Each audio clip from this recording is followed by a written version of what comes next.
राधे राधे दोस्तों, आपका हमारे YouTube चैनल दिव्य भक्ति ज्ञान वेग में हार्दिक स्वागत है। आज की हमारी इस वीडियो में हम वैशाख मास की पीपल सींचने की कहानी सुनाने जा रहे हैं। बहुत समय पहले की बात है। एक छोटे से गांव में एक खुशहाल परिवार रहता था। उस घर में सास, उसका बेटा, बहू और एक बेटी रहते थे। भाभी का नाम सीता था। वह बहुत ही धार्मिक, सरल और भगवान में अटूट विश्वास रखने वाली थी। रोज सुबह ब्रह्म मुहूर्त में उठती, स्नान करती और पूरे विधि विधान से पूजा करती थी। उसकी एक विशेष आदत थी। वह हर दिन पीपल के पेड़ को जल चढ़ाती थी और उसकी परिक्रमा करती थी। खासकर वैशाख मास में तो वह इस नियम को भी सख्ती से निभाती थी। भाभी कहती, पीपल में भगवान विष्णु का वास होता है और माता लक्ष्मी भी इसमें निवास करती है। जो व्यक्ति श्रद्धा से इसे सींचता है उसके जीवन में कभी दुख नहीं रहता। लेकिन उसकी ननद, जिसका नाम राधा था, बिल्कुल विपरीत स्वभाव की थी। वह हंसी मजाक करने वाली, थोड़ी जिद्दी और धार्मिक बातों में विश्वास न करने वाली थी। वह रोज भाभी को देखकर हंसती और कहती, भाभी तुम रोज इस पेड़ के पीछे क्यों पड़ी रहती हो? इससे न धन मिलेगा न सुख।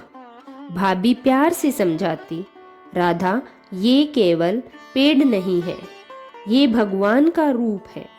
सेवा और भक्ति से सब कुछ संभव है। लेकिन राधा को ये बातें समझ नहीं आती थी। एक दिन अचानक भाभी सीता बहुत बीमार पड़ गई। वह इतनी कमजोर हो गई कि बिस्तर से उठ भी नहीं पाती। अब घर में कोई भी पीपल को जल चढ़ाने वाला नहीं था। धीरे धीरे घर में समस्याएं बढ़ने लगी। व्यापार में नुकसान होने लगा। घर में कलह बढ़ने लगा। धन की कमी हो गई और हर तरफ नकारात्मकता छा गई। और सास बहुत चिंतित रहने लगी। एक दिन राधा ने देखा कि घर की हालत दिन ब दिन खराब होती जा रही है। उसे अपनी भाभी की बातें याद आने लगी। पीपल की सेवा से घर में सुख शांति बनी रहती है। उसके मन में पश्चाताप हुआ। उसने सोचा, शायद मैंने भाभी का मजाक उड़ाकर गलती की है। मुझे भी एक बार कोशिश करनी चाहिए। अगली सुबह पहली बार राधा जल्दी उठी। उसने स्नान किया, साफ कपड़े पहने, हाथ में जल लेकर पीपल के पेड़ के पास गई। पहले तो उसे अजीब लगा, लेकिन फिर उसने सच्चे मन से जल चढ़ाया और बोली, हे भगवान, मुझे माफ कर दीजिए। मैंने अज्ञानता में आपकी पूजा का मजाक उड़ाया। कृपया हमारे घर को फिर से खुशियों से भर दीजिए।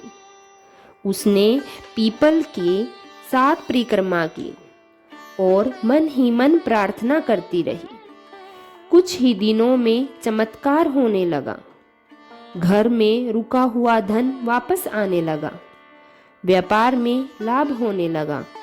घर का वातावरण शांत और खुशहाल हो गया। और सबसे बड़ी बात, भाभी सीता की तबीयत धीरे धीरे ठीक होने लगी। अब राधा रोज श्रद्धा से पीपल को जल चढ़ाने लगी। जब भाभी पूरी तरह स्वस्थ हो गई तो उसने देखा कि राधा खुद पीपल की सेवा कर रही है। भाभी की आंखों में खुशी के आंसू आ गए। राधा ने भाभी के चरण छूकर कहा, भाभी मुझे माफ कर दीजिए। अब मैं समझ गई हूँ कि सच्ची भक्ति क्या होती है। भाभी ने उसे गले लगाया और कहा, भगवान हमेशा सच्चे मन वालों की मदद करते हैं। अगर आपको यह पवित्र कथा पसंद आई हो तो वीडियो को लाइक करें, चैनल को सब्सक्राइब करें और ऐसी ही धार्मिक कथाओं के लिए हमारे YouTube चैनल दिव्य भक्ति ज्ञान वेग से जुड़े रहें। जय श्री हरि। धन्यवाद।